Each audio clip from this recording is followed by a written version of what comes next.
Forget everything Hollywood ever taught you about gunfights in the Old West. Those dramatic high-noon showdowns, the gentleman's codes about fair fights and honor, the quick-draw duels where the fastest gun always won. Complete fiction invented decades after the frontier closed. Today, we're destroying 13 of the most persistent myths about Wild West gunfighting rules. And the truth is going to shock you because real gunfighters didn't follow Hollywood's romantic codes. They followed one simple rule: survive at any cost. No honor, no fairness, no second chances. What you're about to discover will completely rewrite everything you thought you knew about how gunfights actually happened on the American frontier. Number 13. The fair fight illusion. Picture two gunfighters squaring off with equal weapons, equal distance, and an unspoken agreement to fight honorably. Hollywood built an entire mythology around this concept of the fair fight. Every Western from High Noon to Tombstone shows men respecting some invisible code of combat ethics. But here's the brutal truth. Fair fights didn't exist on the frontier because fair fights got you killed. Real gunfighters ambushed their enemies. They shot men in the back. They attacked from cover while their opponent walked, exposed down the street. They hired accomplices to distract their target while they drew. They waited until their enemy was drunk, sleeping, or unarmed. This wasn't cowardice. This was survival in a world where coming in second place meant a pine box and an unmarked grave. Wild Bill Hickok, one of the most famous gunfighters in frontier history, killed Dave Tutt by drawing first, while Tutt's gun was still holstered. When Hickok faced Phil Coe, he shot him in the stomach before Coe could fully draw. These weren't fair fights. They were calculated executions by a man who understood that the only rule was staying alive. Court records from Dodge City, Tombstone, and Deadwood show the reality. Most fatal shootings happen when the victim was unarmed, drunk, or shot from behind. The famous gunfight at the OK Corral, held up as the ultimate Western showdown, was actually a chaotic ambush where the Earp brothers and Doc Holliday surprised the cowboys with shotguns and revolvers already drawn. The concept of the fair fight was invented by dime novelists in the 1880s and 90s. Writers who romanticized a frontier they'd never experienced.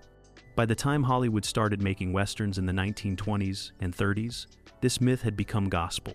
But every real gunfighter knew the truth. The man who worried about fighting fair was the man who died first.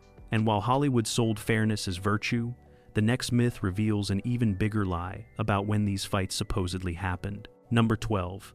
The High Noon Showdown. Imagine the classic scene burned into American consciousness. The sun directly overhead, casting no shadows. Two men face each other on a deserted street as a clock tower strikes 12. The dramatic tension of high noon, when justice confronts evil in broad daylight. It's one of cinema's most powerful images. It also never happened. Not once, not ever. Real gunfighters avoided fighting at noon like it was cursed. The midday sun created brutal glare that made accurate shooting nearly impossible. Smart gunfighters chose early morning or late afternoon when the sun sat low, providing clear sight lines and reducing the chance of sun blindness. Fighting at noon meant squinting into harsh light while trying to hit a moving target. Only a fool would choose those conditions. Historical records reveal the actual timing of famous gunfights.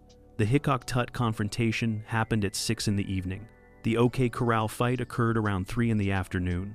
John Wesley Hardin's numerous killings took place at various times, but never at noon.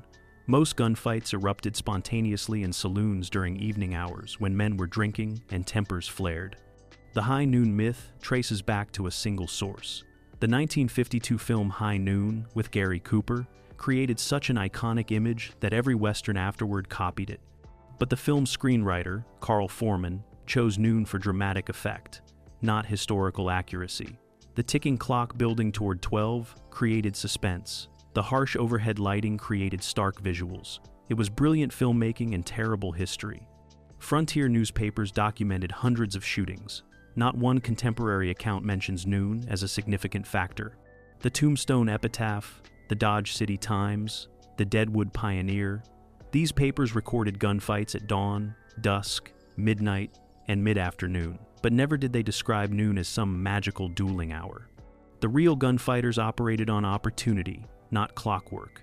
They struck when their enemy was vulnerable, regardless of what time the sun said. But timing wasn't the only Hollywood invention. The entire concept of the quick draw was an even bigger fabrication. Number 11. The quick draw contest. Picture two gunfighters standing motionless, hands hovering over their holsters, waiting to see who can draw and fire faster. The tension builds as each man calculates the perfect moment to grab leather. Then, in a blur of motion, the faster man clears his holster, fires, and walks away victorious, while his slower opponent crumples to the dust.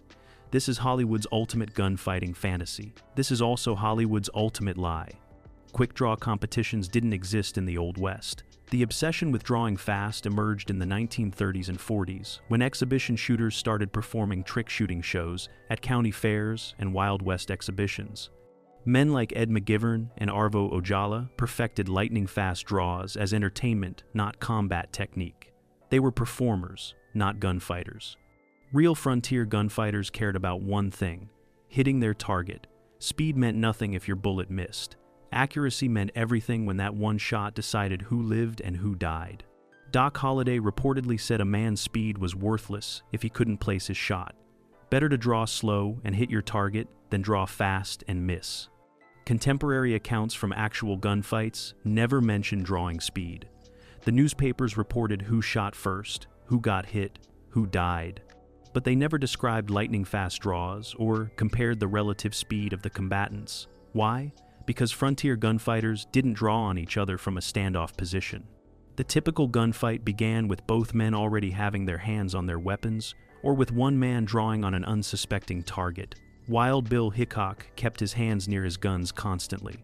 John Wesley Hardin was known for carrying 2 revolvers already palmed in his hands while walking through hostile towns. These men understood that the real advantage came from being ready to shoot, not from drawing quickly.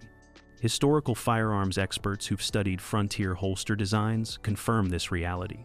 Most period holsters covered the trigger guard completely and rode high on the belt. These designs prioritized retention and safety, not speed. Trying to execute a quick draw from an 1870s holster would have been awkward, slow, and dangerous. Number 10. The one-on-one sacred duel. Imagine the ultimate test of individual courage and skill. 2 men, alone in the street, facing each other with nothing but their revolvers and their nerve. No interference, no backup, just man against man in the purest form of combat. Hollywood turned this into gospel. One-on-one duels were sacred, but on the real frontier, fighting alone was suicide. Smart gunfighters always brought backup. When Wyatt Earp confronted the Cowboys at the OK Corral, he brought his brothers, Morgan and Virgil, plus Doc Holliday. 4 against 5. When Wild Bill Hickok knew trouble was brewing, he positioned friendly witnesses and backup shooters in saloons. When lawmen served warrants on dangerous men, they assembled posses of 10, 15, even 20 armed deputies. Historical records from frontier towns reveal the truth. Most fatal shootings involved multiple participants. The victim might face one shooter, but that shooter typically had accomplices watching his back, creating distractions, or covering escape routes. Smart outlaws hunted in packs. Smart lawmen did the same. Jesse James never robbed a bank alone. His gang provided overwhelming firepower that discouraged resistance. Billy the Kid rode with other members of the Regulators. John Wesley Hardin, one of the deadliest gunfighters in frontier history, survived partially because he traveled with friends who watched for ambushes and warned him of threats. Even supposedly one-on-one confrontations involved hidden backup. When John Ringo died in Arizona in 1882, many suspected Wyatt Earp orchestrated his death, possibly using Doc Holliday or other associates to ensure the outcome. The truth remains murky because frontier justice rarely happened in fair, observable, one-on-one encounters. The code of individual combat came from European dueling traditions, where gentlemen fought personal disputes with seconds and witnesses. But the American frontier wasn't populated by European gentlemen. It was populated by farmers, cowboys, miners, drifters, and outlaws who understood that survival trumped honor every single time. Frontier newspapers regularly reported shootings involving multiple assailants. A typical account might read, "Johnson was shot by Smith, while Smith's associates prevented interference." This wasn't exceptional. This was normal. But Hollywood couldn't make heroes out of men who relied on numerical superiority, so they invented the sacred one-on-one duel. Number 9. The gentleman's warning shot. Picture the honorable gunfighter giving his opponent a chance to back down. Maybe he fires a warning shot into the air. Maybe he calls out a challenge before drawing. Maybe he waits for his enemy to acknowledge the fight before pulling his weapon. This chivalrous behavior defines countless movie heroes. In the real West, it defined corpses. Frontier gunfighters shot without warning. The man who announced his intentions gave his enemy time to take cover, draw his own weapon, or call for help. Real shooters simply pulled their revolvers and fired. No speeches, no warnings, no second chances. The element of surprise was the most valuable weapon in any gunfighter's arsenal. Wild Bill Hickok demonstrated this principle repeatedly. When he killed Dave Tutt in Springfield, Missouri, in 1865, he drew and fired while Tutt was still reaching for his pistol. No warning, no announcement, just sudden violence that ended before Tutt could defend himself. This wasn't murder, this was practical gunfighting. Court records from frontier jurisdictions show that warning shots or verbal challenges rarely preceded shootings. The Dodge City court documents, meticulously preserved, describe dozens of fatal shootings. Almost none involved warnings. Most involved one man drawing and shooting another man who either had no warning or insufficient time to respond. The gentleman's warning emerged from European dueling codes, where aristocrats followed elaborate protocols. The challenged party received a formal notice. Seconds negotiated terms. Combatants faced each other at agreed distances. These rules existed to preserve honor while minimizing actual danger. But frontier shootings weren't about honor. They were about eliminating threats. Professional gunfighters considered warning shots insane. Every bullet mattered when your revolver held only 5 or 6 rounds. Wasting ammunition on warnings meant having fewer shots for actual threats. In a world where multiple enemies might need shooting, spending a bullet on a warning was tantamount to suicide. John Wesley Hardin, who killed over 20 men, never gave warnings. He drew and shot, period. Hardin survived because he understood that combat had one rule: kill your enemy before he kills you.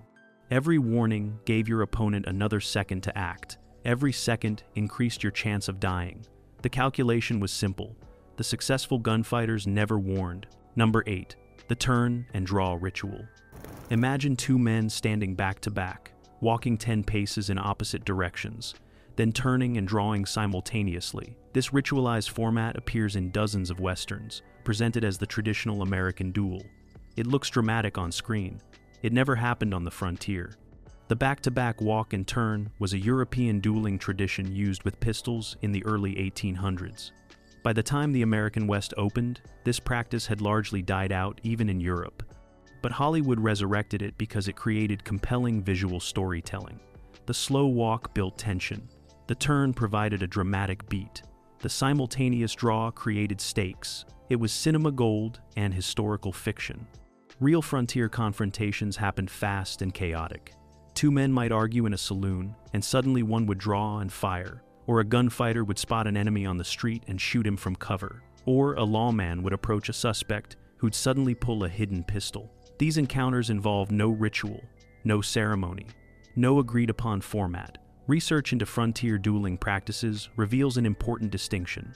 Formal duels, following specific protocols, did occur occasionally in the Old West. But these duels resembled Southern dueling traditions using rifles or shotguns at measured distances, not the Hollywood turn and draw with revolvers. And even these formal duels were rare, illegal, and socially condemned in most frontier communities. The few documented revolver confrontations that resembled duels involved men standing face-to-face at conversational distance, not walking away and turning. The Hickok-Toots shooting in Springfield fits this pattern. They faced each other across the town square, roughly 75 yards apart. Both drew, but Hickok fired first and more accurately. This wasn't a ritual. It was a spontaneous, deadly encounter between 2 armed men who hated each other. Professional gunfighters would have considered the turn and draw ritual suicidal. Walking away from your enemy, presenting your back, trusting him not to shoot early, these behaviors violated every survival instinct. The turn and draw belonged in novels and films, not on dusty frontier streets where men fought to live. But if the format of duels was fabricated, the location Hollywood chose for these showdowns was equally fictional. Number 7. The empty Main Street arena. Picture the iconic Western street, completely empty, silent. Two gunfighters face each other with nothing between them but dust and destiny. Every civilian has fled, every door is closed, even the horses have disappeared. This dramatic emptiness appears in every major Western film. This dramatic emptiness never existed. Real frontier towns didn't evacuate for gunfights because gunfights weren't scheduled events. They erupted spontaneously in crowded spaces. Saloons packed with drinkers, gambling halls full of players, busy streets with pedestrians, wagons, and horses. Most shootings happened amid crowds of witnesses who couldn't escape and didn't have time to clear out. Contemporary newspaper accounts described the chaos. The Tombstone Epitaph's coverage of the OK Corral fight mentioned people diving for cover, running between buildings, and watching from windows. The street wasn't empty. It was full of terrified bystanders trying not to get shot. Similarly, reports of shootings in Dodge City, Deadwood, and Abilene described crowds scattering, but not empty streets. Why would streets be empty? Frontier towns were small, busy communities. Main streets served as commercial centers where people conducted business, socialized, and lived their daily lives. A gunfight might cause people to duck into doorways or dive behind water troughs, but the idea of an entire street clearing minutes before shots were fired is absurd. The empty street myth served Hollywood's visual needs. Empty streets allowed cameras to focus on the two combatants without distracting backgrounds. Empty streets created a sense of isolation and importance. Empty streets turned gunfights into mythic confrontations between archetypal forces rather than sordid killings in crowded towns. Professional gunfighters actually preferred crowds. Crowds provided cover. Crowds created confusion that could aid escape. Crowds meant witnesses might be unreliable or contradictory in their testimony. John Wesley Hardin frequently shot men in crowded saloons and gambling halls, then slipped away amid the chaos before anyone could organize pursuit. The reality? Frontier gunfights happened wherever men with grudges encountered each other, usually surrounded by innocent bystanders who were just unlucky enough to be present when violence erupted. The empty street was a Hollywood soundstage, not a frontier reality. Number 6. The Frontier Honor Code. Imagine an unwritten but universally respected code governing gunfights. Men didn't shoot unarmed opponents. They didn't shoot men in the back. They gave their enemies a chance to fight. They respected these rules because honor mattered more than victory. Hollywood built countless films around this noble code. The real frontier laughed at such nonsense. Frontier gunfighters shot unarmed men constantly. They shot men in the back without hesitation. They shot drunk men, sleeping men, and men who turned to walk away. The only code that mattered was survival. Everything else was luxury that would get you killed. Historical records demolish the honor code myth. John Wesley Hardin's verified killings include shooting a man for snoring too loud, killing an unarmed freed slave for no reason, and shooting a deputy in the back. Wild Bill Hickok shot Davis Tutt first, giving Tutt no chance to draw properly. The Earp brothers shot Tom and Frank McLaury, while the McLaurys' hands were raised. Court testimony from frontier trials reveals defendants constantly claiming they acted in self-defense, but witnesses describing ambushes and executions. The difference between murder and self-defense often came down to who had better lawyers or political connections, not whether the shooting followed some honor code. Even celebrated lawmen ignored honor when convenient. Wyatt Earp left Dodge City under a cloud of corruption allegations. Wild Bill Hickok's tenure as marshal in Abilene ended amid questions about unnecessary killings. Bat Masterson's career included incidents where his actions seemed more like murder than law enforcement. These men survived because they shot first and justified it later, not because they followed chivalrous rules. The honor code emerged from Southern dueling traditions among wealthy plantation owners. These aristocrats could afford elaborate codes because they controlled the legal system and society. But cowboys, miners, gamblers, and drifters couldn't afford honor. They operated in a brutal environment where momentary hesitation meant death. Contemporary frontier newspapers regularly condemned gunfighters as murderers and thugs, not noble warriors. The Tombstone Epitaph, despite later mythologizing the Earps, initially described the OK Corral fight as a ruthless assassination. The honor code was fiction created by distance and nostalgia. Number 5. The Formal Challenge Declaration. Picture the dramatic confrontation. One man publicly challenges another to a duel. Perhaps he slaps him with a glove. Perhaps he makes a formal announcement in the town square. Perhaps he sends a written notice through intermediaries. The challenged man accepts, and they agree on a time and place to settle their dispute.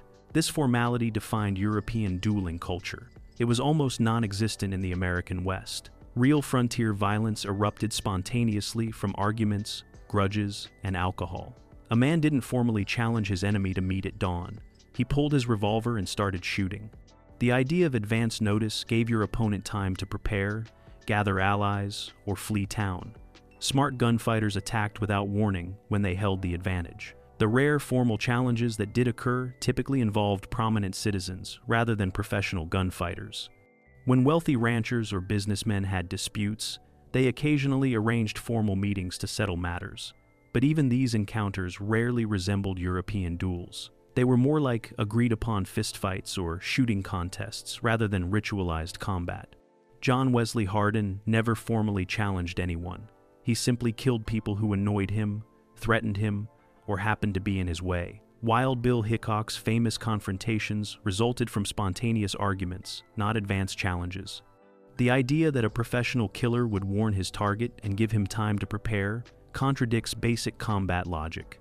The mythology of formal challenges came partly from rare, documented cases and partly from dime novels that invented elaborate frontier drama.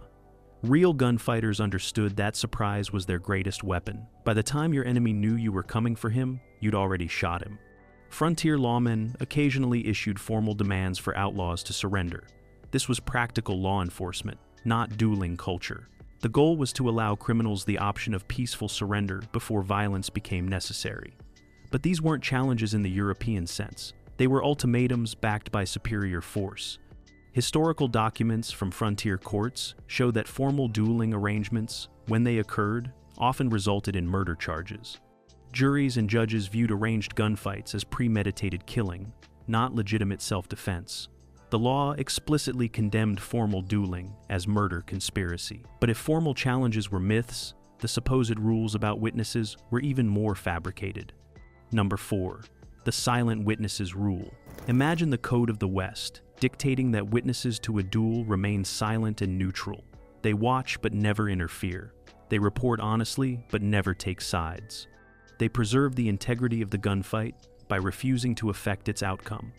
This gentleman's agreement appears in countless westerns. It was completely fictional. Real frontier witnesses lied constantly.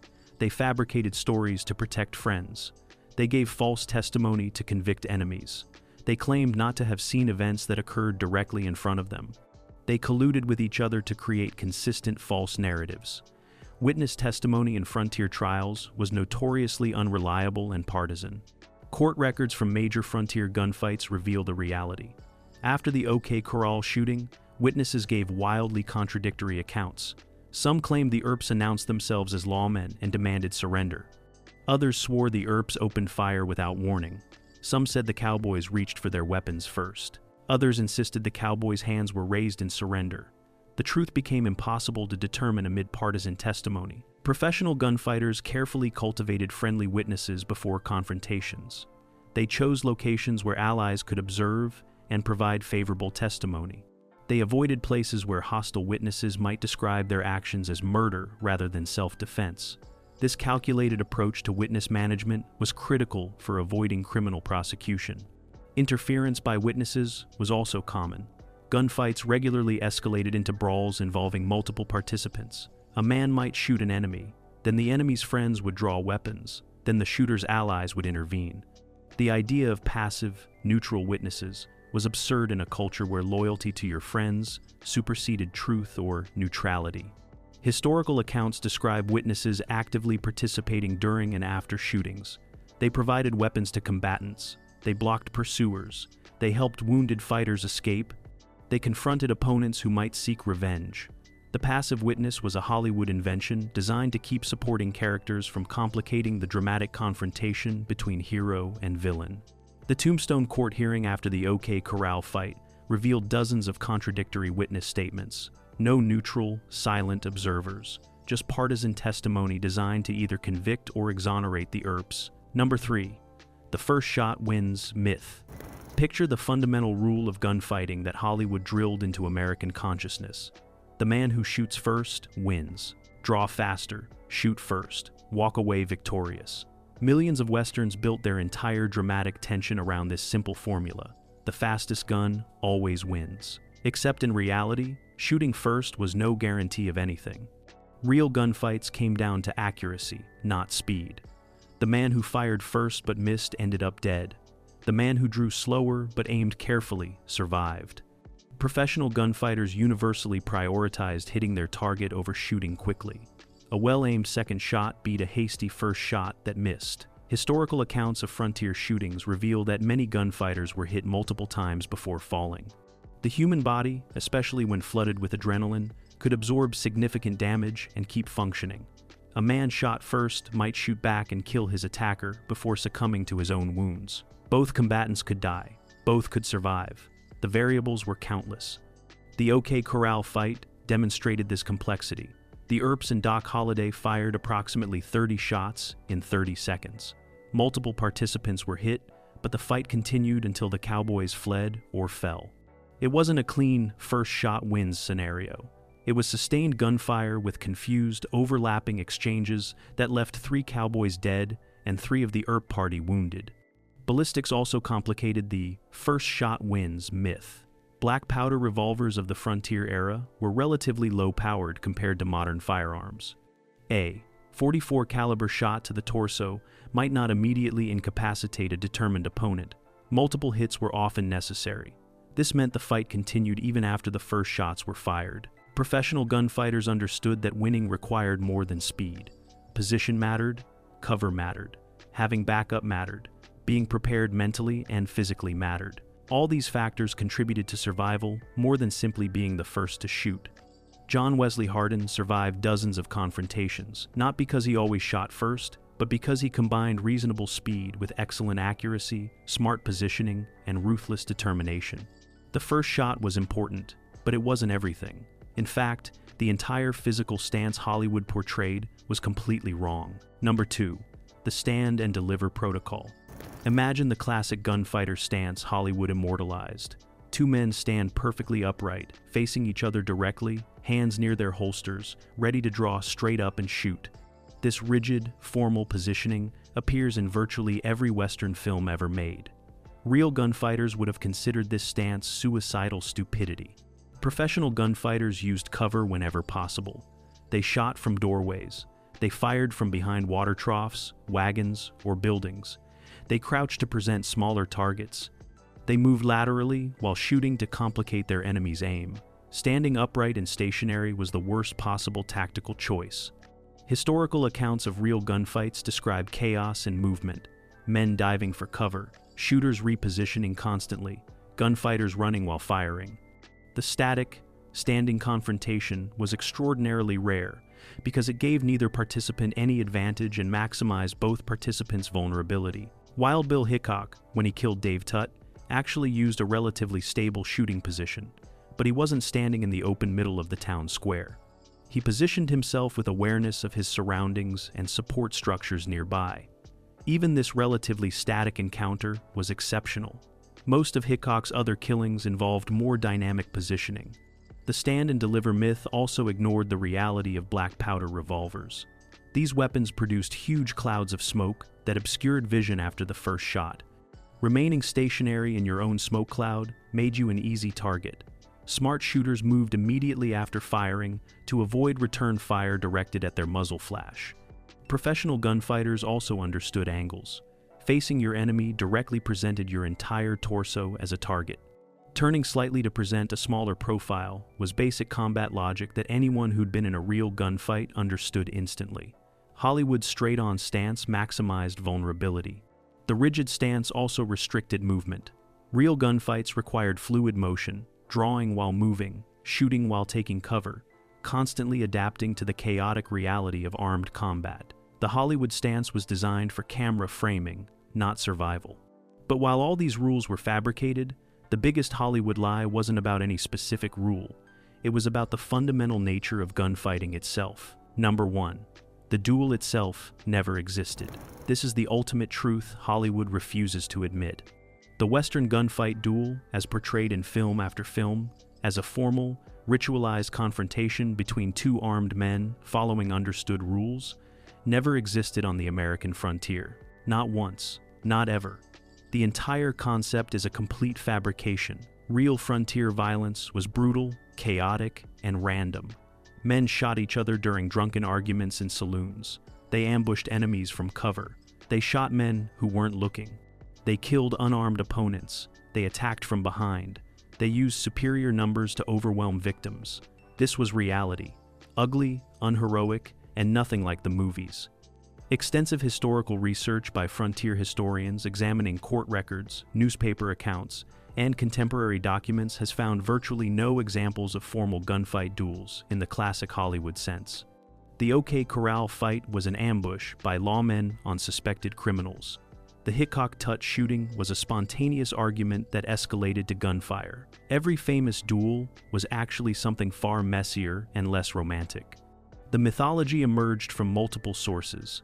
Dime novels of the 1880s and 90s invented elaborate gunfight scenarios that never happened. Wild West shows like Buffalo Bills created theatrical recreations of frontier violence that bore no resemblance to actual events. Early Hollywood westerns from the 1920s and 30s codified these inventions into the classic duel format. By the 1950s, the western film genre had perfected the mythological duel. High Noon, Shane, The Magnificent Seven, these films created the template that countless later westerns copied. The formal confrontation between hero and villain became fundamental to the genre. It was also fundamental fantasy. Real gunfighters were killers, not knights. They used every advantage they could find.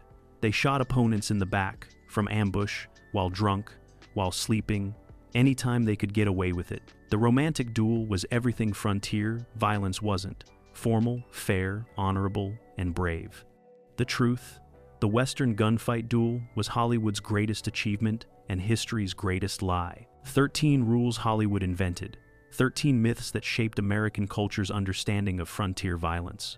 From fair fights and high noon showdowns to formal challenges and honor codes, every element of the classic Western duel was fabricated for dramatic effect.